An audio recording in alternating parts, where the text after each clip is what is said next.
اور جس شخص کے دل کو ہم نے اپنی یاد سے غافل کر دیا ہے اور وہ اپنی خواہش کی پیروی کرتا ہے اور اس کا کام حد سے بڑھ گیا ہے اس کا کہا نہ ماننا، اور کہہ دو کہ لوگوں یہ قرآن تمہارے پروردگار کی طرف سے برحق ہے، تو جو چاہے ایمان لائے اور جو چاہے کافر رہے، ہم نے ظالموں کے لیے دوزخ کی آگ تیار کر رکھی ہے۔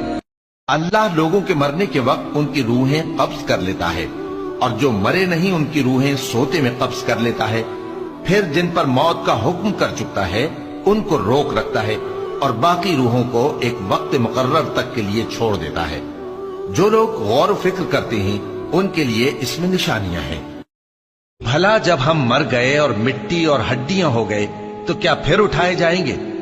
اور کیا ہمارے باپ دادا بھی جو پہلے ہو گزرے ہیں؟ کہہ دو کہ ہاں، اور تم لوگ ذلیل ہوگے۔ بس وہ تو ایک زور کی آواز ہوگی اور یہ اسی وقت دیکھنے لگیں گے اور کہیں گے ہائے کمبختی ہماری، یہی جزا کا دن ہے۔ کہا جائے گا کہ ہاں، وہی فیصلے کا دن جس کو تم جھوٹ سمجھتے تھے۔ فرشتوں کو حکم ہوگا جو لوگ ظلم کرتے تھے ان کو اور ان کے ہم جنسوں کو اور جن کو وہ پوجا کرتے تھے سب کو جمع کر لو، یعنی جن کو اللہ کے سوا پوجا کرتے تھے، پھر ان کو جہنم کے رستے پر چلا دو اور ان کو ٹھہرائے رکھو کہ ان سے کچھ پوچھنا ہے۔ تم کو کیا ہوا کہ ایک دوسرے کی مدد نہیں کرتے؟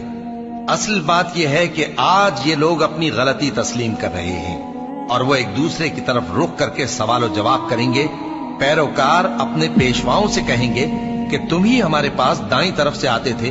وہ کہیں گے نہیں، بلکہ تم ہی ایمان لانے والے نہ تھے اور ہمارا تم پر کچھ زور نہ تھا، بلکہ تم ہی سرکش لوگ تھے۔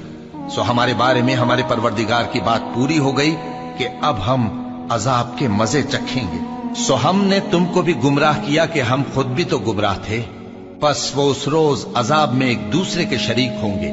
ہم گناہگاروں کے ساتھ ایسا ہی کیا کرتے ہیں۔